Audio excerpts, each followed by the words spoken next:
Here's Poulenc writing about his hero, Igor Stravinsky. And this is a conversation where his interviewer was interviewing Poulenc in the early 1960s.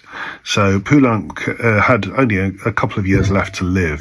Igor Stravinsky lived on until 1971. And it starts out with a comparison that I've made on the channel about Stravinsky and Picasso. So Poulenc says this: they definitely have many things in common, if only that versatile genius which results in Stravinsky always being Stravinsky and Picasso always being Picasso. But nevertheless, there's one great difference, and I'll make a remark that takes nothing away from Stravinsky's stature. His old age is a restless one. In other words, at the age of 75, he says to himself, doesn't my path lie in composing 12-note music? Whereas Picasso's old age is serene. In fact, Picasso couldn't give a damn about anyone. He enjoys himself. He knows he's a big shot and that everybody will copy him. He's not afraid of the young. Do you see?